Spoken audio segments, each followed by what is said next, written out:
Hello friends, आपका Kartik Birla BBA classes में स्वागत है। तो इस यूट्यूब चैनल पे आपको BBA bachelor of business administration का जो सेमेस्टर 2 JNTU से गुरु नानक देव यूनिवर्सिटी उसके सभी सब्जेक्ट जो कि सेमेस्टर 2 में हैं वो कवर हम इस यूट्यूब चैनल पर कवर करेंगे। तो इस वीडियो में हम, जैसे कि आपको पता है कि हमारा जो सब्जेक्ट हमने स्टार्ट किया है वो है मैक्रो इकोनॉमिक्स, और हम इसकी थर्ड वीडियो तक पहुंच चुके हैं। ये आपकी थर्ड वीडियो है, ठीक है। पहले ही हमने मैक्रो इकोनॉमिक्स स्टार्ट किया तो 2 वीडियोस के हमने अपलोड कर दिया। अब जैसे जैसे सिलेबस आगे बढ़ रहा है ये उसकी थर्ड वीडियो है, ठीक है। इस वीडियो में हम स्टैटिक जो एनालिसिस है वो पढ़ेंगे। क्योंकि ये वीडियो ज़्यादा बड़ी ना बने इसलिए हम स्टैटिक आज करेंगे। जो कंपैरेटिव स्टैटिस्टिक है और डायनामिक एनालिसिस है वो हम नेक्स्ट वीडियो में कवर करेंगे, ठीक है। चलिए आगे बढ़ते हैं। आप सिलेबस देख रहे होंगे, ठीक है। मैंने पहले भी आपको शो किया, आप स्क्रीनशॉट ले सकते हैं। तो मैं आपको पहले ही बता रहा हूँ, ये GNDU गुरु नानक देव यूनिवर्सिटी का सिलेबस है for the subject managerial economics part 2, और इसका कोड है PBA 205, ठीक है। तो हम सेक्शन ए की ओर हैं, ठीक है। सेक्शन ए हम कवर करें ए। तो उसमें हमने क्या क्या कवर कर लिया है तो मैं आपको थोड़ा सा मार्क करके भी बताऊंगा, ठीक है, ताकि आपको क्लैरिटी हो जाए। सबसे पहले ये थर्ड वीडियो है, तो आज सबसे पहले जो पहले 2 वीडियोस हैं उसको पहले देखें, फिर ये वीडियो को देखें, ठीक है। तो हमने मीनिंग कर लिया है, नेचर कर लिया है, स्कोप कर लिया है, ठीक है। और बेसिक कंसेप्ट जो स्टॉक है एंड फ्लो वेरिएबल है ये हमने कवर कर लिया है, ठीक है। तो आज जो हम कवर करेंगे छोटी सी वीडियो पे वो होगा स्टैटिक, ठीक है। स्टैटिक का भी टॉपिक बहुत बड़ा है तो आज स्टैटिक ही कवर होगा, ठीक है। चलिए आगे बढ़ते हैं, ठीक है। अब इसका स्क्रीनशॉट ले सकते हैं, ठीक है। मैं 2 मिनट आपका वेट करता हूँ। चलिए आगे बढ़ते हैं। तो आप देख सकते हैं हमारा पास है जो टॉपिक, आपको थोड़ा सा जूम करूँगा, ठीक है। तो आप देख रहे होंगे आपके सामने लिखा है इक्विलिब्रियम एनालिसिस, ठीक है। तो इक्विलिब्रियम क्या होता है? इक्विलिब्रियम का मतलब होता है स्टेट ऑफ बैलेंस, ठीक है। बैलेंस तो आपको पता ही है ना, एक समान होना, बैलेंस होना। तो इक्विलिब्रियम का मतलब बैलेंस, ठीक है। When two economic variable equalize each other, जैसे कि डिमांड सप्लाई की इक्वलाइज हो जाए। डिमांड क्या है, सप्लाई क्या है, सारी इकोनॉमिक वेरिएबल ही है। पिछली वीडियो में हमने बताया था आपको कि इकोनॉमिक वेरिएबल क्या होते हैं, ठीक है। जब 2 इकोनॉमिक वेरिएबल एक दूसरे के इक्वल हो जाएं, इक्वलाइज हो जाएं, तो हम उसे इक्विलिब्रियम पॉइंट कहते हैं, ठीक है। This is known as equilibrium in economics, ठीक है। आगे हम कहते हैं कि in economics equilibrium means absence of change. Economics में हम क्या कहते हैं, इक्विलिब्रियम का मतलब होता है एब्सेंस ऑफ चेंज। वैसे इक्विलिब्रियम का क्या मतलब है हमने पढ़ा हुआ, माइक्रो इकोनॉमिक्स में भी पढ़ा है कि डिमांड सप्लाई क्या होता है। ये आप टेबल भी देख के, आपको जो डायग्राम बनाया है उसको देख के आपको कुछ याद आ रहा होगा, ठीक है। तो ये सारे इकोनॉमिक वेरिएबल दो जब एक दूसरे के, एक इकोनॉमिक वेरिएबल दूसरे इकोनॉमिक वेरिएबल के इक्वलाइज हो जाए, ठीक है, क्योंकि इनकी नेचर क्या होती है, एक दूसरे के ऊपर डिपेंडेंट होने की, है ना। बस देखो इक्वल, तो हम उसे क्या कहते हैं, इक्विलिब्रियम, हम उसे इक्विलिब्रियम कहते हैं, ठीक है। तो हम उसे इक्विलिब्रियम कहते हैं।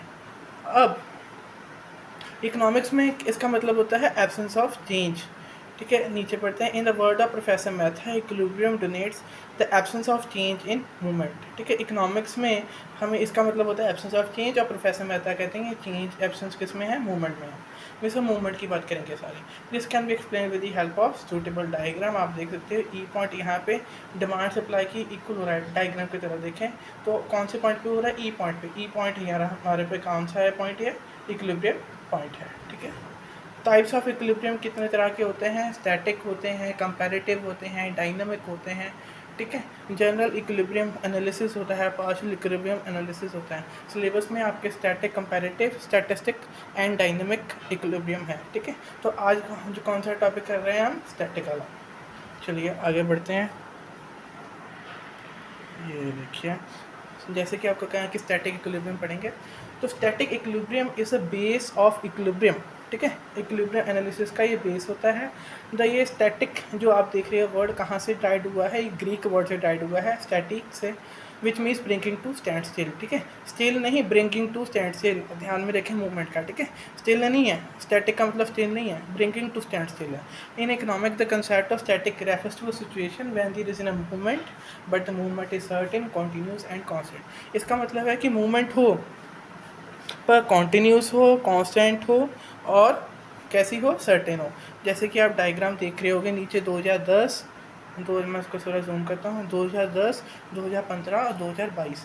इसमें जीडीपी सबसे पहले आपको लिखा है कि पहले 5% थी, फिर 2015 में हमारी 10% होगी और 2022 में हमारी 15% होगी। तो ये क्या मूवमेंट हो रही है। और नीचे जीडीपी देखो, पहले 5% थी, 2012 में भी 5 रही, 2022 में भी 5 रही। तो ये क्या है, सारा जीडीपी को शो कर रहा है, ठीक है। तो मूवमेंट तो हो रही है। ऊपर वाले में देखो जो मूवमेंट हुई है हमारी, वो मूवमेंट हो रही है 5 से 10, 10 से 15, ये मूवमेंट हुई है। और नीचे भी मूवमेंट हुई है। और जो ऊपर वाली मूवमेंट जो इंक्रीज़ हुआ है वो कांस्टेंट रेट से है, मीन्स 5% है, 5% से ये बढ़ा है, ठीक है। और ये सर्टेन लेवल पे बढ़ा है, कॉन्टीन्यूसली बढ़ा है, ठीक है। ऐसा नहीं है कि रुक गया है। तो ये जब सब चीज़ें होएगी तो हम कहेंगे स्टैटिक इक्विलिब्रियम, हम इसे कहते हैं, ठीक है। अब टेबल क्या हमें शो कर रहा है, जीडीपी ग्रोथ को शो कर रहा है, जो कि मूवमेंट को शो कर रहा है, जो कि कांस्टेंट है, कॉन्टीन्यूस है एंड सर्टेन है। चलिए आगे लिखा है in other words the macro economic explain the position of economy. Position of economy की बताता है, पर कौन सी स्टेट पे, स्टेशनरी स्टेट पे, ठीक है। It shows equilibrium of economy at a particular point पे ही हमारे जो इक्विलिब्रियम की उसको शो करता है पर्टिकुलर पॉइंट ऑफ टाइम पे, ठीक है। देयरफॉर इसे हम इसलिए आगे लिखिए, therefore it is a timeless analysis, क्योंकि पर्टिकुलर पॉइंट ऑफ टाइम को बताता है, टाइमलेस एनालिसिस है ये। क्योंकि इसमें फाइनल पोजीशन ऑफ इकोनॉमी वो तो बता देगा, पर how the equilibrium obtain this final position वो हमें नहीं बताता, ठीक है। तो इसको समझने के लिए हमें केजियर मॉडल को समझना पड़ेगा, ठीक है। उसमें aggregate income is national income लेंगे, कंजप्शन लेंगे और इन्वेस्टमेंट लेंगे, ठीक है। चले, तो ये देखिए आपके सामने डायग्राम है, ठीक है। मैं आपको ऐसे एक्सप्लेन करूंगा, ठीक है। In the verb diagram the income is taken on x axis. तो ये आप देख सकते हो, नेशनल इनकम हमने एक्स एक्सिस पे ले ली, एग्रीगेट इनकम, ठीक है। और कंजप्शन एंड इन्वेस्टमेंट हमने ऊपर ली है, ठीक है। कंजप्शन एंड इन्वेस्टमेंट हमने वाई एक्सिस पे ले ली, ठीक है। इसके बाद क्या है, the 45 degree line A S, आपको ये लाइन दिख रही है 45 डिग्री की लाइन, ये हमने ए एस ले ली, ठीक है। और ये ए एस से रिप्रेजेंट करेंगे, और ए डी इसको इंटरसेक्ट करिए, ठीक है। ए डी लाइन भी हमने ली है, जो कि कंजप्शन और इन्वेस्टमेंट को मिला के ए डी शो करती है, ठीक है। ए डी भी हमने ले लिया है, ठीक है। ये इंटरसेक्ट करेगी एट इक्विलिब्रियम पॉइंट, ये ई पॉइंट है आपका इक्विलिब्रियम पॉइंट, ठीक है। इससे इंटरसेक्ट करिए A S line A D के साथ, ठीक है। तो इसे क्या A D sorry A S के साथ इंटरसेक्ट करिए, ठीक है। तो ये पॉइंट क्या है हमारा, फाइनल पोजीशन ऑफ इकोनॉमी। ये फाइनल पोजीशन ऑफ इकोनॉमी है, ठीक है, इसको बताता है। पर ये एक पोजीशन हमने ऑब्टेन कैसे की, ठीक है, इसके फोर्सेस क्या थे, रीजंस क्या थे, और फाइन पाथ ऑफ इक्विलिब्रियम क्या है, ये हमें नहीं पता चलता है इसमें, ठीक है। चलिए समझ आ गया। तो इसे ही हम स्टैटिक इक्विलिब्रियम कहते हैं।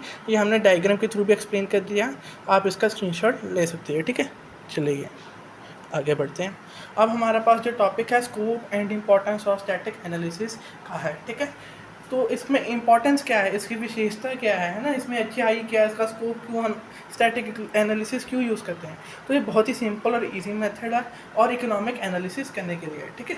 इसमें जो नॉलेज, उसमें कंडीशंस लगती हैं इक्विलिब्रियम की, सर्टेन कंडीशन क्या नीचे लिखी हैं कि अगर प्राइस को हमने डिटरमाइन करना है तो वो हम कैसे डिटरमाइन करेंगे, जब डिमांड सप्लाई की इक्वल होगा। और इनकम हमारी कैसे निकल के आएगी, जब हमारी प्लान्ड इन्वेस्टमेंट, प्लान्ड सेविंग्स के इक्वल आ जाती है, ठीक है। तो ये सारी हम क्या इक्विलिब्रियम की कंडीशंस हैं, इन कंडीशंस को कंसीडर करते हैं, इसकी वजह से ही हमारा क्या हमें पता चलता है। इसलिए ये इम्पोर्टेंस है स्टैटिक एनालिसिस की, ठीक है। तो और ये इतना इंपॉर्टेंट क्यों है, क्योंकि ये डायनामिक एनालिसिस करते हैं, उसमें ये जो कंडीशंस होती हैं इक्विलिब्रियम की वो लगती हैं, ठीक है, वो यूज़ होती हैं, क्योंकि उसमें पाथ ऑफ इक्विलिब्रियम के बारे में हमें बताया जाता है। चलिए ये लिखा था, हिक्स ने भी ये बताया है, आगे बताता हूँ। हिक्स ने भी ये बताया कि बहुत ही इंपॉर्टेंट रोल ये प्ले करता है, ठीक है, to understand the dynamic analysis, जो मैं पहले बता चुका हूँ। In the simple word the path of equilibrium वो तभी फाइंड होगा डायनामिक एनालिसिस में, है ना। वो डायनामिक में होता है जब हम स्टडी करेंगे कंडीशंस ऑफ इक्विलिब्रियम, वो कहाँ पे होती है, हमारी स्टैटिक इक्विलिब्रियम में होती हैं, ठीक है। चलिए अगला टॉपिक है हमारा लिमिटेशन, आप स्क्रीन के ऊपर देख रहे होंगे। सबसे पहला इसकी लिमिटेशन यही है कि ये कॉन्स्टेंसी ऑफ वेरिएबल के ऊपर फोकस करता है, मीन्स इसमें जो इकोनॉमिक वेरिएबल्स होते हैं, जो वेरिएबल है वो कांस्टेंट होते हैं, जो कि पॉसिबल नहीं है रियल लाइफ में। पढ़िए प्रोफेसर क्लार्क कहते हैं इसमें हम अज्यूम करते हैं जैसे पॉपुलेशन हो गई, इन्वेस्टमेंट होगी, टेक्नोलॉजी हो गया, फैशन हो गया, ये सब कुछ हम कॉन्स्टेंट लेते हैं। पर असली लाइफ में कभी सोचो, कभी फैशन कॉन्स्टेंट हो सकता है, पॉपुलेशन कभी कांस्टेंट रह सकती है, इन्वेस्टमेंट कांस्टेंट रह सकती है, टेक्नोलॉजी नहीं रह सकती ना, इसलिए हम इसकी लिमिटेशन है कि ये कॉन्स्टेंटली और वेरिएबल को फॉलो करते हैं। अगला है अनरियलिस्टिक अजम्पशंस लेते हैं। इसमें अजम्पशंस कैसे कि परफेक्ट कंपटीशन होगा, परफेक्ट नॉलेज होगी हमें मार्केट की, फुल एम्प्लॉयमेंट लेवल होगा, ठीक है। देखो ये वेजिटेबल मार्केट की, जैसे पोटैटो है, पोटैटो हम खरीदने जाते हैं, हर एक दुकानदार, बहुत सारी दुकानें हैं वहाँ पर, हर एक दुकानदार के पास सेम तरीके के आलू हैं, है ना, और सेम तरीके का रेट है। तो और हमें परफेक्ट नॉलेज भी है कि उसका मार्केट में प्राइस क्या चल रहा है। कभी ये पॉसिबल हो सकता है कि परफेक्ट कंपटीशन कभी आपको पता चलता है? नहीं है ना, कभी नहीं हो पॉसिबल है कि आपको परफेक्ट कंपटीशन मिले और परफेक्ट नॉलेज हो कस्टमर को मार्केट प्राइसेस की, और फुल एम्प्लॉयमेंट हो, अनएम्प्लॉयमेंट हो ही ना, ये कहते हैं, ठीक है। तो ये सारा कुछ क्या हमारा इम्पॉसिबल है, अगेंस्ट द रियलिटी है। अगला जो टॉपिक है, इट इग्नोर्स है टाइम एलिमेंट। टाइम एलिमेंट में हम क्या कहते हैं, हमें सिर्फ पाथ ऑफ इक्विलिब्रियम बताता है, ठीक है। सॉरी, पाथ नहीं, फाइनल पोजीशन ऑफ इकोनॉमी को बताता है, पाथ ऑफ इकोनॉमी को ये नहीं बताता है, पाथ ऑफ इक्विलिब्रियम को ये नहीं बताता है, ठीक है। ये फ्लक्चुएशंस इन इकोनॉमिक वेरिएबल को कंसीडर नहीं करता है, क्योंकि ये तो वेरिएबल्स को तो कांस्टेंट मानते हैं, इसमें फ्लक्चुएशन कैसे कंसीडर करेगा? फ्लक्चुएशन नहीं कंसीडर करता है इकोनॉमिक वेरिएबल में, और फाइनल पोजीशन ऑफ इकोनॉमी को वही बताता है, पाथ ऑफ जो इक्विलिब्रियम है वो नहीं बताता है। अगला पॉइंट यही लिखोगे, it does not show the path of equilibrium, point यही लिख दोगे, ये फ्लक्चुएशन है इकोनॉमिक वेरिएबल को कंसीडर ये नहीं करता। आगे है कि बहुत ही नैरो स्कोप है, जो आगे हम पढ़ेंगे, ठीक है, कंपैरेटिव और डायनेमिक, उससे बहुत ही नैरो स्कोप है, ठीक है। उसमें स्टडी और प्रोसेस को ये फॉलो नहीं करता।